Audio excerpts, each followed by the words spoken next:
Another day, another draft here on Splash Play, including another entry in Best Ball Mania 5 with $1.5 million to first place. And this is my 69th stream draft of 2024. Been going hard since January. Today we get to celebrate with a very nice draft. And of course, I am already in a draft room, and the first pick already happened during that spiel. But Christian McCaffrey goes 101, draft 69 here. And we're going to make lots of, I'm sure, adjacent puns today. The 6'9 God is here. I don't want to be the 6'9 God after what has happened this weekend, but we will, for today, it does seem appropriate. Shouts to the chat, though. I got Mr. in here. He's in the 10-hole snatch catchers. So once again, I'm surrounded by regulars here, FFB holes as well. So we'll see what these guys do. And we'll always fun with the regulars being ahead of you, but we'll see what these guys do. In this draft, of course, Mr. top 10 BBM finisher last year, so a guy to watch in the 10-hole here, see what he does.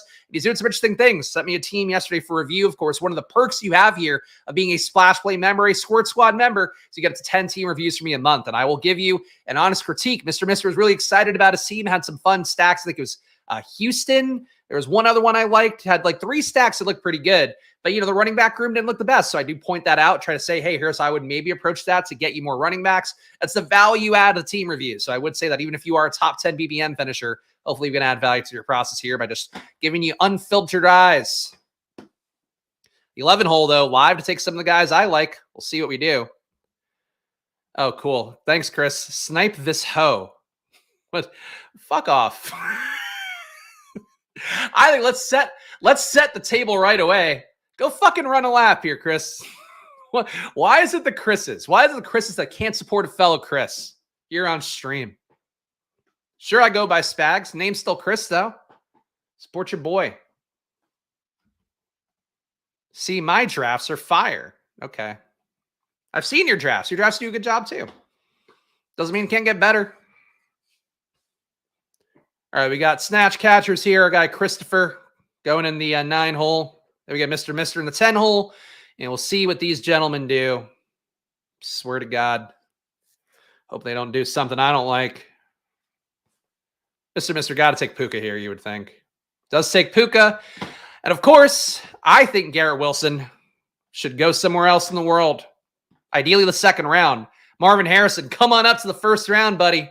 You're my first pick. MHJ, let's go. Chris violence. It's true. This guy coming in calling me a hoe and saying a snipe. Get the fuck out of here, man. I don't even know you. I don't know. Just because we share the same first name. Don't get too colloquial, buddy.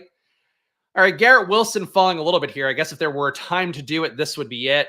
Harrison and Drake London, I find to be more fun.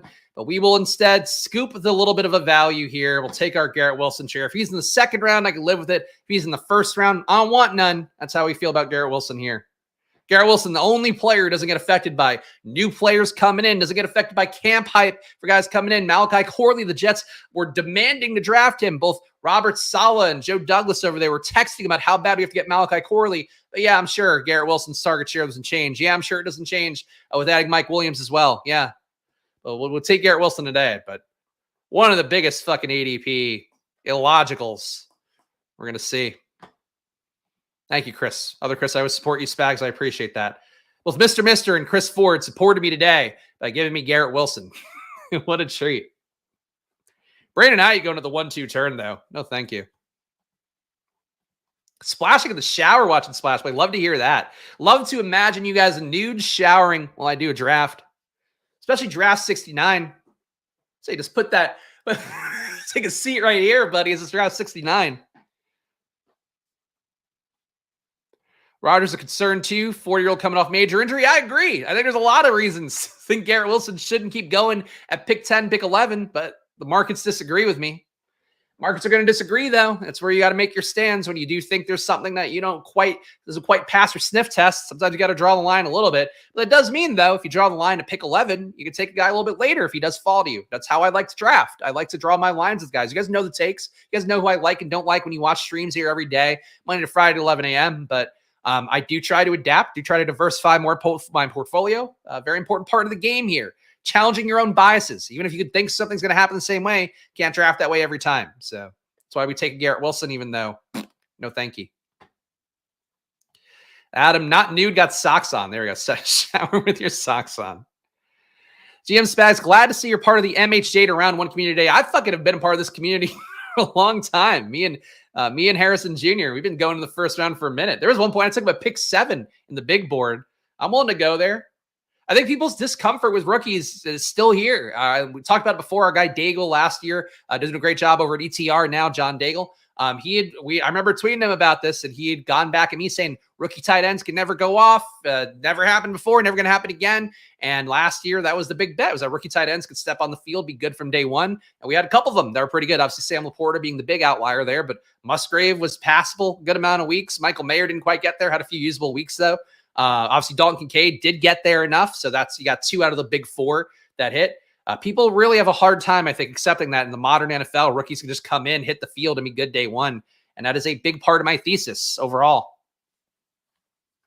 I would say for tomorrow, though, guys, I think tomorrow is going to be a 10:45 start time day, just to get some new names in the room. No respect to our guys here, but it's just, I would diversify your portfolio too for the people that want to be in every stream draft. Not necessarily for our guy Jeremy in the 2-hole. Like, come on, man, get some other draft rooms. I think would be what I would recommend. But he takes his Josh Allen. We'll see what he does. I'm sure he's going to try to set up some Keon Coleman, some Curtis Samuel stuff later on. See what he does there. Just did a draft where the first QB to go past ADP was Will Levis. The Hoovian, I don't think I like you because I think you called me one of the worst drafters in YouTube on one of Pete's videos. So fuck off. Your team, I don't care. I remember all. I see all and I remember all.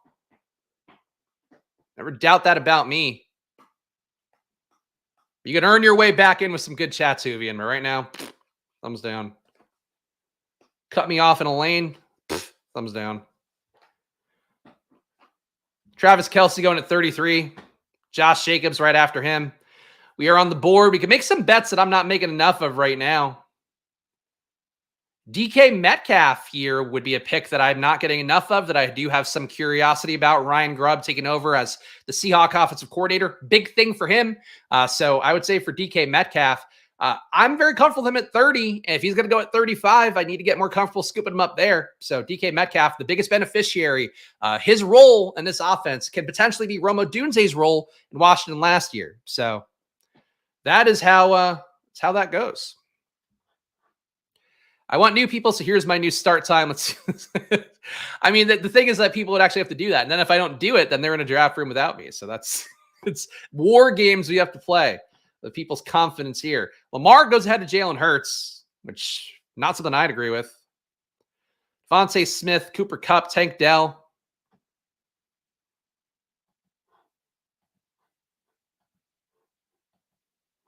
There we go. That was a draft. You sabotaged all Pete's pick in the draw. I didn't sabotage his picks. I made my own picks. We disagreed with them, and I was the one controlling the board. Still a good team. I only draft good teams on stream. I don't think there's been a bad team I've put up since like week 1 of the big board. So I challenge you to find one. But anyway, again, Pepper Charm remembers. Spags remembers. You remember too. So the apology must be as loud as the disrespect. That's what we say here. It's going to be the most valuable running back to own from your Washington Commanders. It's Brian Robinson Jr. It's what it's been. Casual players want to go to Austin Eckler, want to think he's going to be back doing Chargers things. He's not. He's a pass down back. I think he still can get some goal line work, but this is Brian Robinson's team. They've been clear about that from day one. It's a defensive-minded team that wants to run the ball with power. That's Brian Robinson's job. And for Eckler, I don't get the signing, honestly, and it could portend maybe bad things for the team overall. That if you're drafting Jane Daniels, you don't sign an Austin Eckler. Like, he's not going to get enough checkdowns to be valuable there. So maybe they have more of a role combined. Maybe they just are not a smart team. Lots to find out. It's Brian Robinson Jr. Clinton Portis was the Washington running back to have. Okay. He had a good run. Good meme run. He was crushing the Deadspin days. Getting blog posts left and right.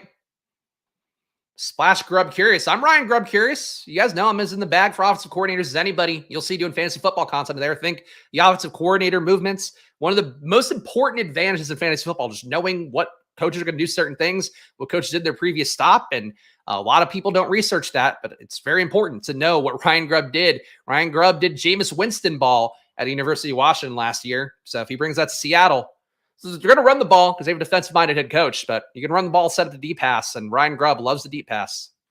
That much we did learn last year. Also, Eckler incoming 5,000-yard season. Well, then I'd have gotten that wrong. Then I would have gotten a lot of things on Washington wrong.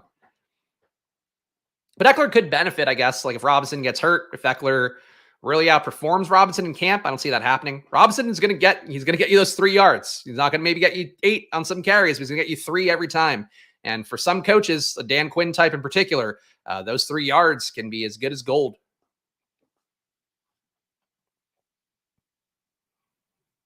Oh, no. We have to adapt with time. Commanders.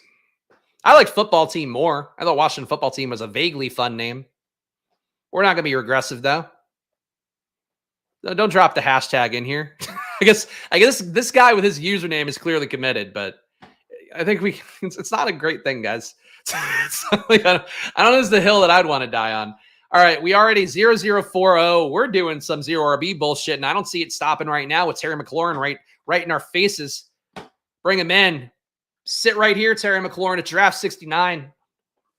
5 wide receivers to start. Do we go extreme 0RB? Or do we call it a cap off right now? I'm going to figure it out. Team so far, though, Marvin Harrison Jr., Garrett Wilson, DK Metcalf, Cooper Kupp, Terry McLaurin.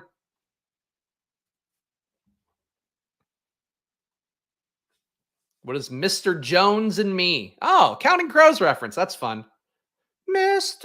Jones and me gonna reach for George Kittle. You know, we made this bet on Seattle. I think at this point, Kenneth Walker would make some amount of sense. Not one of my favorite plays in the world. We also didn't take Drake London, so a bet on Kyle Pitts could work too. And Christian Kirk, a little bit of a discount, is not a bad play either. Let's just go extreme 0RB today. Look, I'm not a big Christian Kirk fan, but at this point, I see a guy who's 6 picks after ADP, 7 picks after ADP. I'm not one of my biggest favorite players for sure. Rather make the bet on Brian Thomas. And really, that's the biggest thing to me is that I think that Ingram, Kirk, those guys are going to move the ball pretty well between the 20s. But once it gets to the red zone, you go to your freak athlete. That's Brian Thomas, who was over a 1 EPA per target guy at LSU last year in the red zone. He's going to be a jump ball monster in the NFL. So that's the concern there. But Christian Kirk, I mean, he's going to have a 1,000-yard year. I think that's something I'm not afraid of saying right now. I think he's going to be a key part moving that ball downfield. So for Christian Kirk to get him at a little bit of a discount and to be a guy that I'm breaking type with a little bit, I like to start for wide receiver. Mr. saying, thank you for not taking Pitts.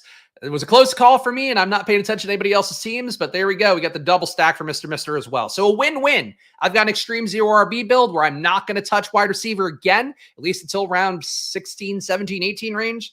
And let's go. We're going to pound some running backs here.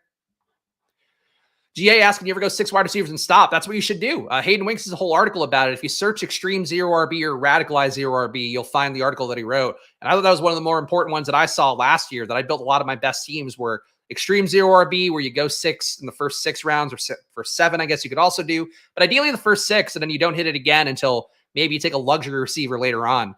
But that's why I'm doing it today. I've not been doing enough extreme 0RB so far this year because it's pretty cozy to deviate from wide receiver in round 6, round 5 even. But that's the biggest benefit you're going to have is like, I think one of the biggest takeaways I've had from a lot of the data guys, including Winks, including Mike Leone as well at ETR, is that like in general, you know, the things that are going to make you feel uncomfortable are probably your best builds for best ball. So that means having a little bit less wide receiver than you want. When you use all that draft capital early on, like you don't need more volume later. You made your bet on 6 of the top receivers out of the top, 60-ish, I guess you could say, picks overall. So for me, that's how I would approach it, but I get it. The tendency is going to be like you want to add another receiver, even if you do grab a bunch early. But yeah, I would say if you go 5, then you have the flexibility to add 2 receivers later on. If you go 6, you really shouldn't touch it again until you feel like you're good at every other position at least. So I was making fun of you for being an RB piggy like 2 years ago. You got annoyed with me. Look where we are now. I don't recall that. I got annoyed with you taking my graphics. That's what I recall. Then those back in the day had taken my Underdog graphics and then pasted over my name and wrote promo code Bindles or promo code Splash, and he pasted over it. But I've never really been an RB piggy though. I do it in some rooms here and there. You got to break type a little bit. Winning BBM build is a 3-6-6-3. Pretty weird. But he did go 0 RB and took them all early. I don't think he was extreme 0 RB. I'm not recalling Fareed's team offhand. Of course, the BBM4 winner, who is at least a Splash Play watcher occasionally. But yeah, I think he might have been extreme 0 RB. I think he was like 6 out of first 7 rounds, but close enough. You could say it was basically an extreme 0 RB team. You've come a long way, Bindles. You don't have to be ashamed anymore. Bindles doing good work in his channel too. Doing some drafters drafts I saw. All right, 0060 here. And look, this aligned perfectly. We're skimming on running back still. We're taking Kyler Murray here for our first QB, correlating with Marvin Harrison. We know the locations. We got it. The pin's been dropped to Arizona. Kyler Murray, come on down. JSN goes to our Counting Crows fan in 12 hole. Takes Christian Watson. Nice pick for him. Am I spooked at all by Trey Benson coming to Arizona? Can Connor fall more? I think we have this correlated bet on Arizona. Let's just finish the bet. And I think no matter what, Trey Benson, I think, can take the pass game roll away. He's not going to take the goal line roll away. Like, that's James Conner. It's the one thing he's done well his entire career. So we're going to go James Conner here. Let's give this team a read. It's an extreme 0 RB build, a 1160 so far through 8 rounds. We've got Kyler Murray at QB, James Conner at running back, Marvin Harrison Jr. So we've got the Arizona triple trying to really target the touchdowns. It's possible that we run into a Trey McBride team in the finals. That would not be great for us if McBride goes off and these guys don't, but that's the bet. Garrett Wilson, big discount on him relative to his first-round draft capital that won't go away. DK Metcalf, a little discount there. Cooper Kupp, a little discount. We just scooped up little discounts, I think, enough to make this a unique team. So maybe less so by reaching for Connor, but I still like it. Big game James. There we go. Look, I mean, you can give him a lot of critiques. He was really fucking good last year. James Conner, let's pull up the numbers real fast because I think it is one of those things that slipped under people's radar a little bit last year. Amidst a season that didn't really matter that much. But James Conner last year, 0.09 EPA per rush, 0.07 EPA per pass, getting 18.5 intended touches game. Also, every time he was on the field, they were trying to give him the ball at a pretty high rate as well. Give him the ball 45% of the time that he's on the field. It's pretty much Josh Jacobs range, David Montgomery range. Connor's good. But you're making the bet against Benson. That's the tough part. And Mr. had Connor in his 7th place team. There you go. He was quietly just getting there a lot that year. He was definitely a better part of a 0 RB build because he did have, was banged up for that stretch, the Amari DiMercado period that we all look so fondly back upon. But that was, for the most part, besides the injuries, like Connor was good all year. Probably speaks more to Arizona's will more than anything. Defensive head coach, a team that want to keep the ball in the QB's hands a little bit, especially earlier in that part of the year. But Connor kept getting there down the stretch with Kyler back in, which I would say vaguely a surprise. Kyler being a mobile QB, you'd think he'd take a little bit more away. Big week 17. I actually didn't even remember that for Connor, but there we go. And I'm sure if a guy had a big week 17 last year, he's going to do it again. That's how that works, right? This just means he's good in week 17. And just like that, the 12 spots plan is ruined. What was he doing? Taking Niners? I don't know. I don't think the 12 spots got a plan. Besides just, again, the sweet songs of Counting Crows. That's always his plan. He's going back to the days of Friends. We're just living in the 90s. We're just remembering the mid-90s favorably in the 12 hole. Trey Benson goes at 102. I think the split's about right. Connor 86, Benson at 102. Benson should not get steamed up past Connor, which is what was happening briefly in BBM. That should not happen until camp, if ever. If he's going to camp and he's splitting first team work and it's happening week 1, week 2, week 3, week 4 of training camp, then Benson should maybe be pulling closer to Connor. But for right now, to me, Connor's coming down because of Benson. I don't think he should.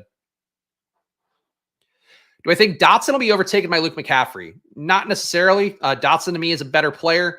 McCaffrey, I just haven't seen really as a guy that I want to be on very much. But, obviously the draft capital's there.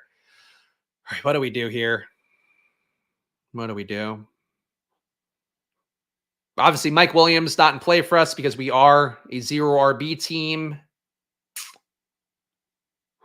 This guy. I don't trust this guy. I don't trust this guy.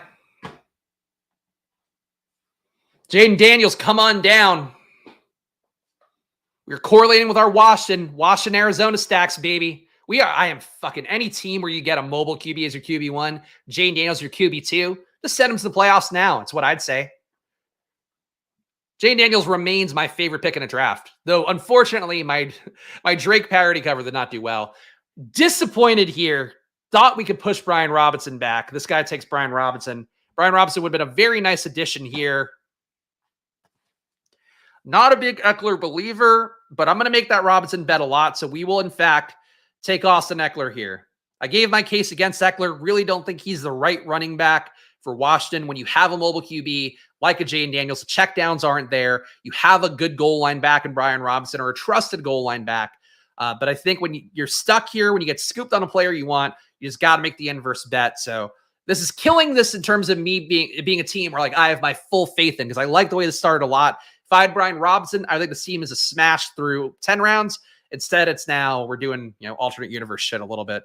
Let's give the team a read here. Kyler Murray, Jaden Daniels at QB, James Conner, Austin Eckler at running back, wide receiver Marvin Harrison Jr., Garrett Wilson, DK Metcalf, Cooper Kupp, Terry McLaurin, and Christian Kirk are my wide receivers. So an extreme 0 RB team, and we're going to make up running backs at volume. Love the Richardson or Murray with Daniels team. Yeah, that's it. I mean, honestly, Hurts with Daniels feels pretty good. Allen with Daniels would feel pretty good. Anybody you're getting where you're just getting 2 rushing QBs who can give you 30 to 40 points in week 17, that's the goal. And Jaden's one of those guys to me. I like at this point, and it sucks because we have fucking 4 more months left until the season starts. I just want to see Jaden out there. I want to see him out there shutting down the critics immediately. And it does seem like the markets are getting more faith in Jaden Daniels. As we talked about, there's a guy going the 120s in the big board start of BBM. Now we're talking he's in the 110s. I think he should keep moving up until he's in the late 80s personally. But I don't think he'll ever get to quite that high of a price tag. But he should get close to where AR was last year, at least for portions of BBM. So I think Jaden continues to move. But we'll see. Because I feel like media people down on Jaden, but the market's coming along with Jaden in the way that I believe. So I'll keep scooping Jaden. And this is my 6th share of Jaden. The 6'9" God is back again with his precious 6th share of Jaden Daniels. Love how correlated I am with this squad. Okay, thank you. I appreciate that. Jameson Crowder's the one you need for Washington stacks. Everyone's getting trolled. Jameson Crowder's done. Just because a guy was worth it a couple years ago, now he's back to a team where he had success. Obviously, it's a completely different team right now. And Crowder, his role is Jahan Dotson's role. His role is Luke McCaffrey's role. Both guys are slot guys, or at least were in college. And Dotson operating mostly out of the slot last year as well. But it's a new regime. It's a new offense. So we will see. But, your 3 wide receiver set is probably going to be McLaurin, McCaffrey, and Dotson. So you can make that bet however you want. I would be willing to make any version of the Washington bet because that's how good Jaden Daniels is. I've said enough times on stream, but I'll keep saying it because we're going to keep getting new people in. Jaden Daniels is a combo on paper of CJ Stroud and Anthony Richardson. Like, that's it. Analytically, plus EPA throw at every level. Great downfield. The one thing he struggles with pressure more than both Stroud and AR does. So that could be something that maybe you critique him for it. Maybe you think he's going to melt down like Daniel Jones did last year, give away 1.3 points of EPA every time he drops back under pressure. That can happen. I don't think it's going to happen, but it could happen. But that's really the biggest flaw in his game. Everything else, to me, the most pristine prospect I think you'll ever get in an NFL draft besides the age. If you were 20 and doing this, it would look even better. But obviously, can't have it all, right? What was Jaden's EPA under pressure, just out of curiosity? Jaden last year pressured on 20% of dropbacks, which is a little bit low for comparison's sake. Caleb Williams pressured on 31% of dropbacks. That USC offensive line was a disaster, so that's why. But Jaden, negative 0.5 EPA per dropback. Caleb Williams, negative 0.7. Drake May, negative 0.4. JJ McCarthy, negative 0.1. And then Bo Nix, somehow a positive EPA under pressure, a 0.1 positive EPA. So he is the outlier there. But Jaden, that's the one weakness. The pressure to sack ratio, not great. And his overall performance under pressure, a little bit less good than you want to see. But I think he can get there. Let's see. Got Connor 103, the Daniels a 127. That's pretty nice. If I consider doing night streams, I've considered it, but I'm not really a night content person. For me, nighttime is usually when I'm hanging out, smoking weed. Obviously, earlier in the evening before the kid goes to bed. Like, I'm usually occupied 5 to 7 hanging out with the fam. So Yeah, not a night streamer. I like doing it during the working hours, but you get more views at night, so that's the trade-off. But I feel like at night is when I don't want to talk anymore. Usually, especially after I hang out with the wife for a little, I'm like, I'm done. I'm tapped. I'm a workday streamer. Does it feel weird that Daniel's ADP? All right, well, we'll talk about that in a sec. All right, picks coming up here. We need running backs, of course, and we're going to take him here. We're going to take Chase Brown as our first one. 2360 here. We have to ignore temptation. Obviously, we could have some extra correlated players. Could take Jahan Dotson to correlate with Jaden Daniels. Could take Gabe Davis to correlate with our little play on Christian Kirk, but we're not going to do that here. All right, he took both running backs. This guy fucking Mr. Jones. He's the one killing me. It's not Mr. and Christopher Ford. It's fucking Mr. Jones and me. Siphoning the RB value away. All right. Zeke already went, right? Yeah, all right. Again, I still think Zeke's the better bet in the Dallas backfield, but we'll take Rico Dowdle for this one. Do not enjoy it. That's my RB room should be better with an extreme zero RB. That's the frustrating part here. But the team so far, let's give it a read. 2460, Kyler Murray, Jaden Daniels, James Conner, Austin Eckler, Chase Brown, Rico Dowdle. We're going to make it up in volume at running back here. I think this is a 7 RB build. I don't love Dowdle being my RB4 and Eckler being my RB2 either, to be honest. Marvin Harrison Jr., Garrett Wilson, DK Metcalf, Cooper Kupp, Terry McLaurin, and Christian Kirk. And we have no tight ends yet. So probably a 3 tight end build, probably a 7 RB build. And we'll see what else we do with that. Mr. Jones, know what I did to Mrs. Jones. Yeah, well. Zeke is such a smash. I can't believe all the dust ball RBs I'm drafting. I think they're worth it right now. Zeke getting that spot, worth it. But I take Zeke enough that I'm willing to make the bet on Rico Dowdle here and there. And that's, the biggest lesson of this video is really that, where it's, I don't believe in Garrett Wilson. Garrett Wilson falls to me in an ADP I'm comfortable with. I'll take Garrett Wilson. I don't believe in Austin Eckler. Austin Eckler aligns in an ADP. When I get scooped on the guy I prefer more in that backfield, you take Austin Eckler. Like, that's, to me, is if you're hopping into the drafts right now in BBM and that's not how you draft, that's what I would try to do. Especially if you're one of those, like, I'll say exposure whores. Those people here that's getting crazy exposures, putting up 50% exposures, and you're planning to keep them all throughout BBM. That's the part that I would change right away. It's like you leverage against yourself in different drafts when the ADPs align. And trying to be aware of your own biases is a big part. Obviously, the Brick Draft Caddy tool, the Spike Week tools, the things that show your exposure live, that'll be your best shit test in real time if you're drafting on a laptop or a desktop. But, for me, it's like being aware of what you're doing and knowing your takes and what your biases you fall into. And obviously, we've skewed away from a few of those here. Rico's the better late season value. Maybe. Rico's had his shot, man. Like, Rico was basically the same player as Zeke last year, but he's got less trust. So to me, like, Rico, if Rico were a guy with tremendous juice, like if Rico were Jalen Warren, even if Rico were like Jaleel McLaughlin level, I'd go like, all right, I get it. But he's just showed he's like a mid power back and a mid pass game back. He's like replacement level, which is okay on a team building thing. If you're Dallas, give me 5 replacement level guys, and we'll hope that one of them ends up being better than replacement level, game to game or over the course of a year. But in terms of like what Rico Dowdle did last year, there's nothing I see that would make me think he's like, oh, he's going to really figure it out and make a leap. This is also like year 4 for him, isn't it? A negative 0.06 EPA per rush, 0.17 EPA per pass, but only 6.9 attempted touches a game, which again, nice number. 13.5% avoided tackle rate. This doesn't do it for me. And they really didn't give him, I guess he got 1 red zone rush a game. I don't know. I think the bet's still Zeke. To me, Rico's just a bet that you can make at a cheaper ADP. But I think it's an either or bet. I don't think it's like a Zeke starts hot, Rico Dowdle comes on strong, unless you're playing injury stuff. Najee going to Dallas room. I think that one's already been shot down. I think people are connecting a dot that's not really there. Taking shitty players at a discount is seriously a great strategy. It's funny, like, it's not even shitty players. It's just players where, as we talk about enough here, with everything in betting, everything in best ball, everything you're going to do, but really everything in gambling, game of probabilities, that's it. So, like, I believe that Zeke's a better Dallas bet, but what's the probability? It's probably like, to me, 75% chance that he leads that backfield as a primary goal line back, and a 25% shot that Rico, that Royce Freeman, even like whoever else they bring in there can get some value going, and it could be better than Zeke. But you have to play that probability then. So 75% of the time, you should be taking Zeke when he aligns and the ADP makes sense. And the other 25% of the time, you should be taking the other backs when the ADP is aligned and it makes sense for your team. But to me, that's how you build. You're trying to build probabilistically. All right. So we do get a couple little fallers here, which helps out a lot. We get Marshawn Lloyd. Let's bring him in here because this guy is taking all the good running backs. And we'll see what we get on the way back. I have no clue what I would take on this next pick, guys. I don't know. There's a million different options to take right here. We're going to walk this motherfucker down, Mr. Jones and me. Mr. Jones, what are you scared to take Jalen Wright? What are you scared to take J.K. Dobbins? Come on, Mr. Jones.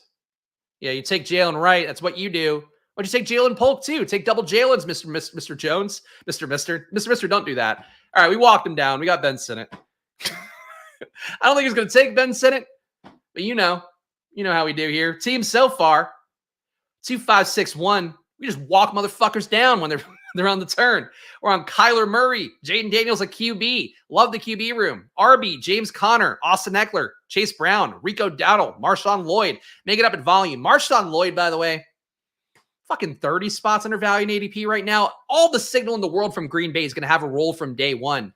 So Marshawn Lloyd, to me, love this pick at pick 155, especially after ADP. Marvin Harrison Jr., Garrett Wilson, DK Metcalf, Cooper Kupp, Terry McLaurin, and Christian Kirk. And a tight end, we got ourselves Ben Sinnott. Not according to the Kansas State announcers. They call him Sinnott over and over and over again.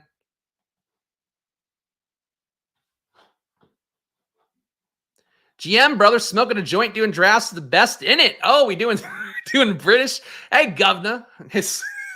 But it is. It's a nice thing to do. Though I'm not a joint smoker. I am a vape smoker. If you want to really know. Though I have smoked a blunt on stream before when we did our DraftKings draft last year. And that was fun. It's not something I do normally. I was waiting to talk about Lloyd since your build here. Yeah, I mean, look, to me, if you look at the Spags rankings, I think it'll tell you a tale about Marshawn Lloyd. To me, I've said it enough times, he's a Tyjae Spears to Josh Jacobs, Derrick Henry. That's the worst case outcome. Best case outcome, he's got a lot more juice. Josh Jacobs, they can exit after that deal in 1 year. It's a 4-year deal on paper. It's a 1-year guarantee. Marshawn Lloyd is live, man. He's got all the juice in the world. He's got a good build as well. Lots of positive signal from the offensive coordinator, from Matt LaFleur as well. They've been talking positively about him. To me, especially for a 0 RB build, like Lloyd is one of the best picks in the draft right now. Like he went behind Kamani Vidal, which is not the move, I don't think. No talent guy coming from Troy. We've talked about it enough on stream. Jim Harbaugh, willful guy, you got to force him onto the field potentially, but you have to beat out Gus, you have to beat Dobbins, and I don't think the talent's there to do that. It's got to be something that these guys want to force him on there, that Roman and Harbaugh want to force him on the field. To me, Marshawn Lloyd, it's like you're getting signal that this guy's going to play. So why would he go behind a guy that you're making a bet that maybe he can play while making an enormous leap up from competition? Like coming from Troy, the college, not like coming from Troy, USC. Like that's not it. You're going to need 555 DK drafts given juicy promo. I don't have enough money for that right now. My bank, as you guys know, my bankroll goes to fucking funding a startup. When we get funded by somebody else, then I can start playing around with things more. But I'm just BBM and then maybe DK Millie. DK's Millie going up. I'm not even sure if I'm going to max that right now, but we'll see. Problem needs to raise money. It's not easy. My gambling bankroll now goes to funding a company. So that's the realities of things here. Sacrifice we make to build enterprise. Bucky Irving, good quotes from new OC Liam Cohen, who did a little bit of a press conference there for Tampa Bay. Talked about Bucky Irving, gave him some platitudes, talked about his juice when he has the ball in his hands. I think once again, we have escaped the draft capital portion of things where Bucky Irving, he shouldn't be paying the price for having bad athletics at this point. You should be paying the price of him coming in and taking share away from Rachaad White day one, whether that be as a pass game back, hopefully more given the juice he has. But Bucky Irving, to me, he had Marshawn Lloyd, I think, Ray Davis, like this pocket, actually very nice RB pocket to hit if you grab the right running backs, or at least, what I think are the right running backs. Funding company hookers and blow. No. Official pronunciation of Sinnott. There we go. Alex agrees with me. I've watched a lot of fucking Ben Sinnott tape, and I know the K-State guys were saying Ben Sinnott. If you're following streamers saying Sinnott, and I know Pete says Sinnott, no respect to Pete, but it's Sinnott. 2561. But then again, Kamani Vidal is spelled like Vidal, so I get it. All right. The bet on Carolina is getting worse, but we got to get another RB in. It's just a volume play at this point. Chuba Hubbard, come on down.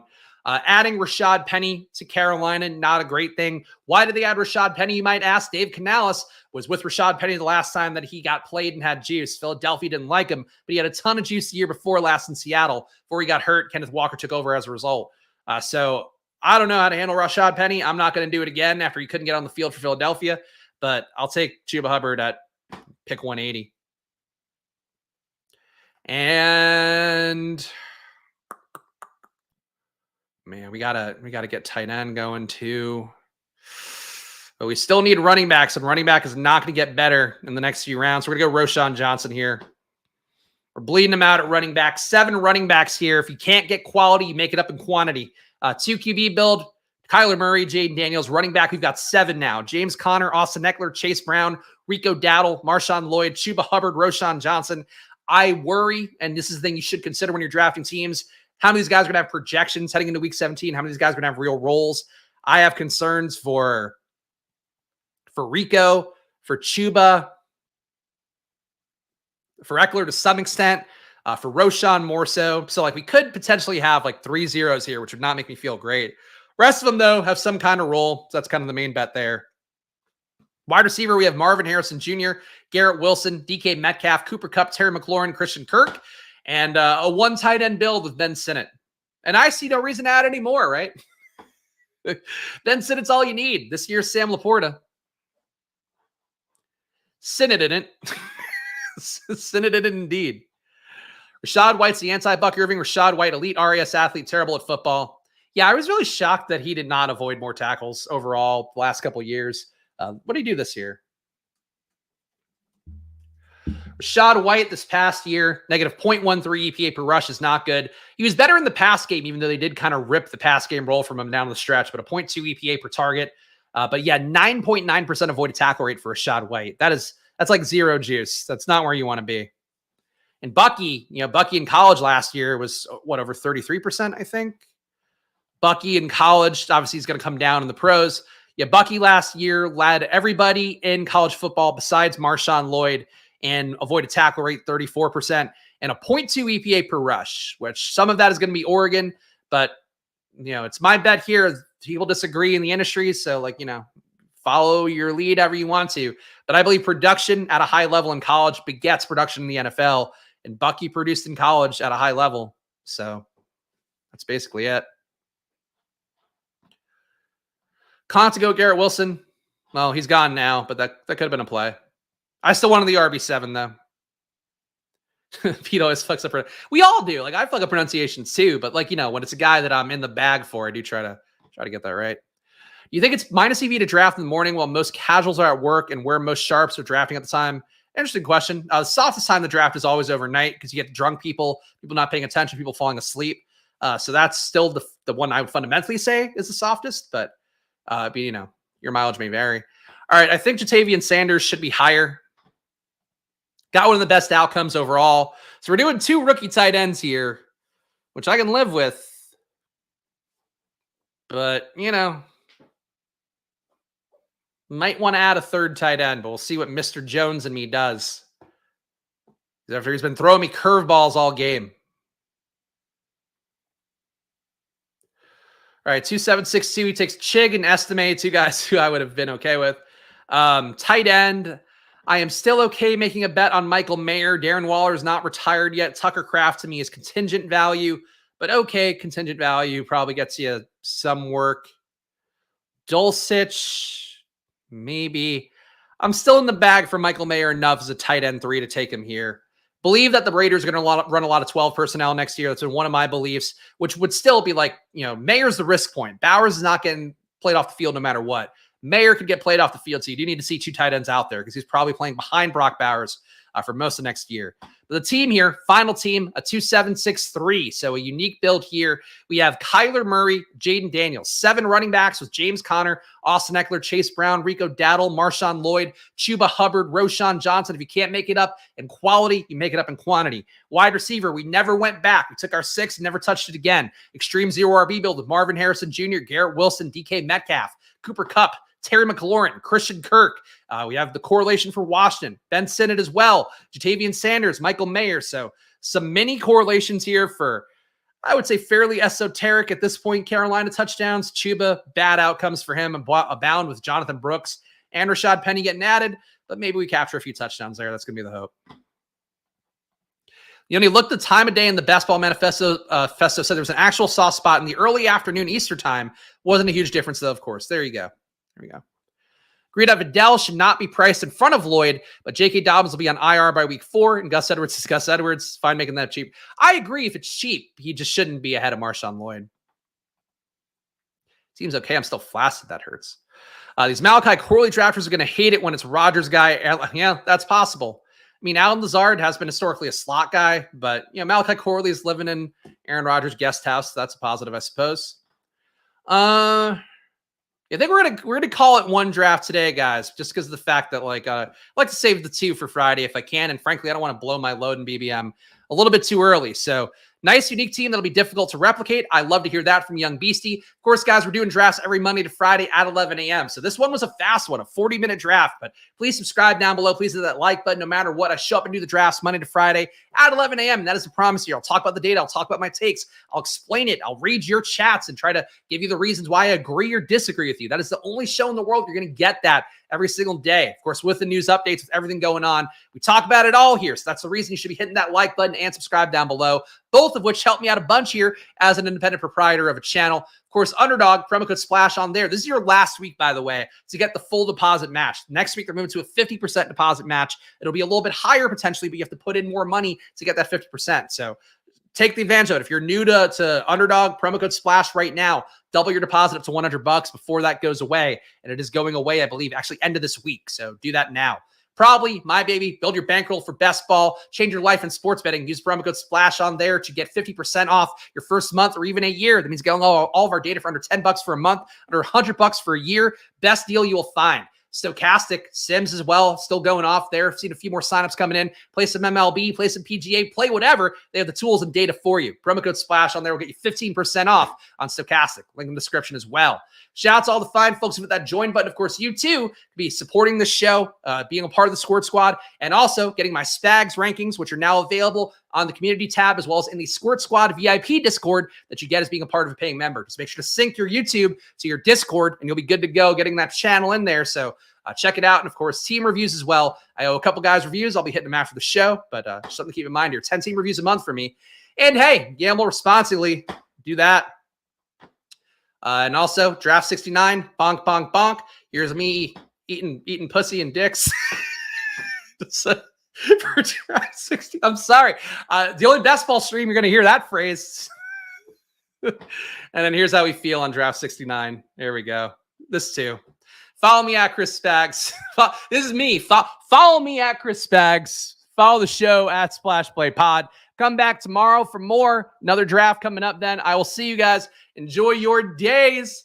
And of course, good luck. Bye.